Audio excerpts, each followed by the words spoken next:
Alright, it's time to go after the last crystal in the game. But unfortunately, to do that, we have to go back to... Melmond.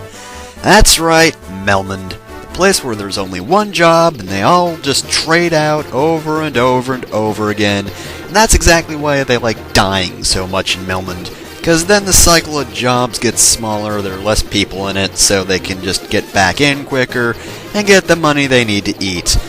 Unfortunately, there's only one business in Melmond, and that is shops, which only sell weapons and magic and armor.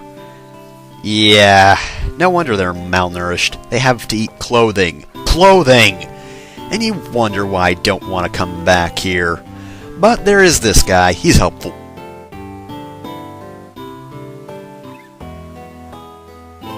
There seem to be some doodles of some birds and suns and shit, but I'm pretty sure I can translate this.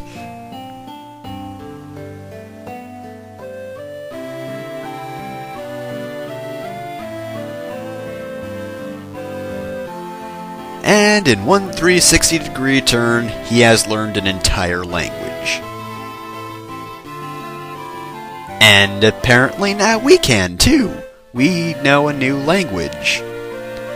So, the guy translates an entire language and then teaches it to us in less than 30 seconds.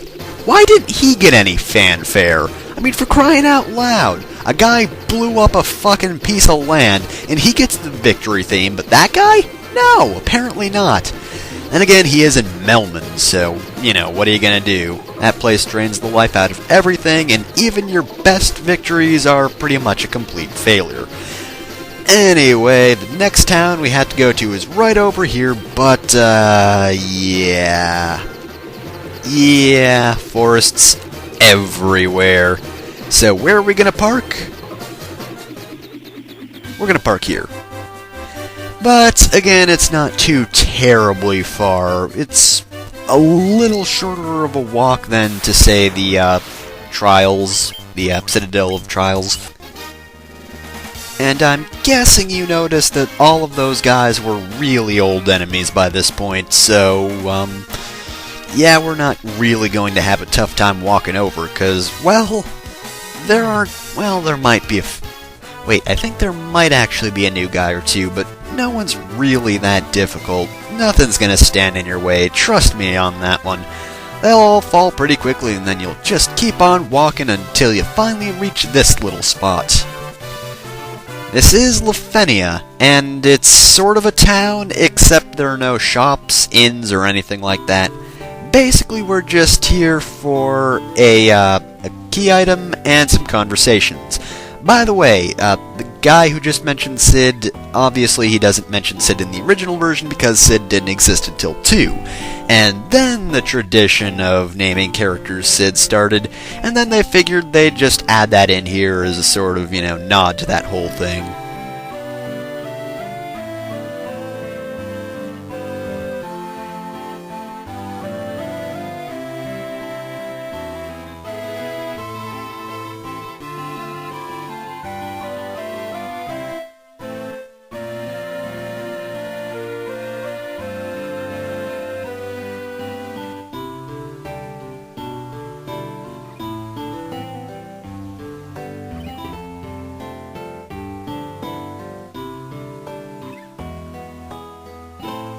$400 years is a really long time, and we don't know how to write things. That's the real weakness of the Lufane tribe. They don't know what pencils or pens are. Or quills. Can't get those down either. Basically, they're fucking clueless about ink, really. See, whole lot of nothing. How did they even get into these houses? Great civilization, my ass. They don't even know what doors are.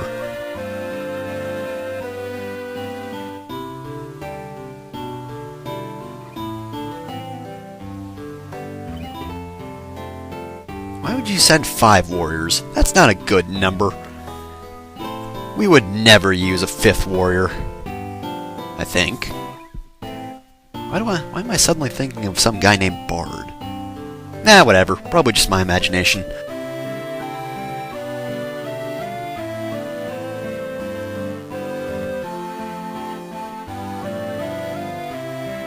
She's 400 years old, and she still has our house. We were kinda hoping we would outlive her, but, apparently not. And this guy is the only one you have to talk to. Get the chime. Did you notice that tower back in the desert that I pointed out like once or twice? Well, it's time to go there. And of course we need a special item to get there, because why would we be able to just waltz right up to it and, go in? That would just be dumb. We gotta get an item first, otherwise we could sequence break even harder than we already can. Alright, well, back to the airship, but first an arduous walk through this forest. Oh, look at this, it's so dangerous. However will we survive? I don't know, my life's in danger. We might get smacked by a troll. Or this guy. This is the pre-color of an enemy that is actually a recurring enemy in this, well, semi-recurring enemy, really. This guy, though, he's just an Allosaurus, not, shoot, what's the, Tyrannosaur, that's it. Of course, then again, he goes by a few different names, like T-Rexor and all that, and also I believe that Bone Dragon thing from Final Fantasy V sort of counts as, the same family as him, but anyway, that's not important at the moment because I just killed the prequel, and he's already back, but now he's with a Wyvern, who is also an enemy we've seen, except, it was a different color. But this one is more powerful, and it still only does 1 damage to our knight, but it would probably hurt someone else a bit more. Maybe. Actually, probably not. It's hardly a threat. See? Gone already. Anyway, well, that was pathetic. Hopefully we can find some more worthy adversaries. If I could pronounce adversary right, maybe I could be taken more seriously. Maybe that's why wimps are trying to fight me, because I just keep mispronouncing things. But that hardly matters in the long run. Alright, let's walk on over the Mirage Tower, which I believe won't be present if you don't have the chime. I'm not quite sure because I've never actually come here until this point, but I know you have to have the chime in the first place, so that's that. Anyway, the Mirage Tower is a mini-dungeon before the next major dungeon. And it also features these enemies, with their, apparently, I guess, ample chests or something like that.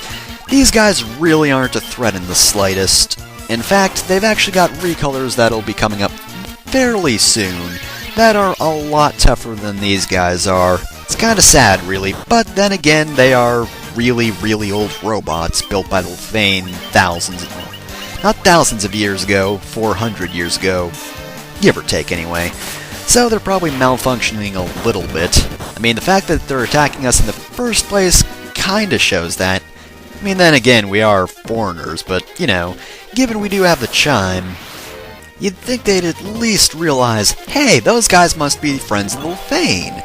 Because, again, chime, they have it, we have it, so obviously we must know them. So that's probably how we know they're malfunctioning. They don't get things anymore. They're like, oh, well, anybody can just waltz in, and we're guardians, so we kill them. Anyway, these guys are Black Knights, and they're actually kind of tough, just not here, because, should be, actually... Okay, well, we can see that they have high HP and high attack power, but other than that, they don't seem too threatening. I mean, they hit Dante for a lot, but what else could they do, right? Well, we'll see later. No, the Vorpal Sword casts... Oh, nope, I thought it was a different sword. This one's actually completely useless, because, yep, no special magic that you can use when you use it, no special effects, no high attack power, pretty damn useless. And oh, look at this! Vampires are back. Remember that, mini-boss all the way back in the first major dungeon in the game? Yeah, they're now regular enemies, and they're still just as pathetic as they were back then.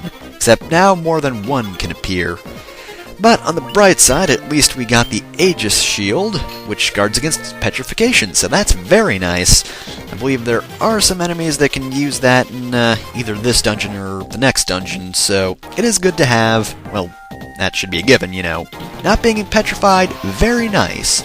Anyway, the Mirage Tower itself is a very, very simple dungeon. I believe it's only got 3 floors, actually.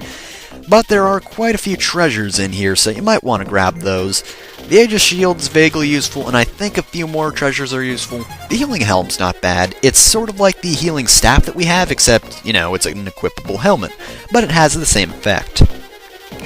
Now, if you don't want to get treasure, this whole place is actually fairly simple. You can probably get through it in just a couple of minutes, no problem. Mainly because there are actually no huge treasures here. You don't need to pick anything up. There's no pressing need for it. You can just go up the stairs and all that. But hey, can you argue with... Well, okay, it's Gil, but still, there's gonna be something useful, like this Thor's hammer. Then again, my white mage doesn't really need to attack, but hey, it could be kinda useful. Oh, Dragon Mail, I know that's useful, though. That is very nice. Sunblade might also be good, don't quite remember. In a cottage. But yeah, Dragon Mail, very, very nice. Oh, Sunblade's actually pretty good. But, what the Dragon Mail does, it seems like normal armor, and I believe that only knights can wear them, of course. Ooh, Defender's very nice. Should equip that. But yeah, just... Okay, Defender sucks. Alright. So, now, Dragon Mail. Just equip this real quick. And, oh, why am I looking at that? I want to look at this, Dragon Mail. So yeah, seems like it's just any normal armor, but it actually cuts magic damage from basic elements in half. And by basic elements, I mean fire, electricity, and ice. All the other magic spells still affects you, but nonetheless, having the basic ones go down is actually pretty nice, and oh look, 3 more Guardians.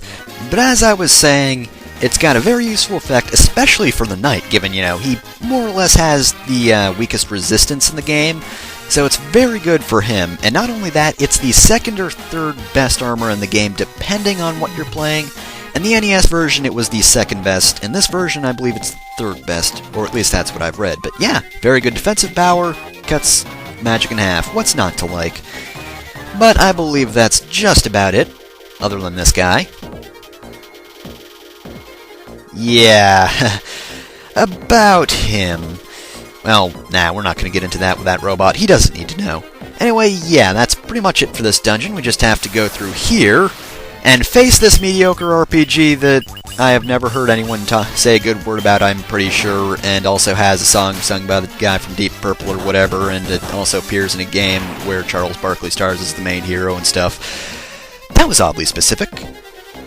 Anyway, since we picked up the warp cube earlier, we can actually take this teleporter up to the Sky Castle.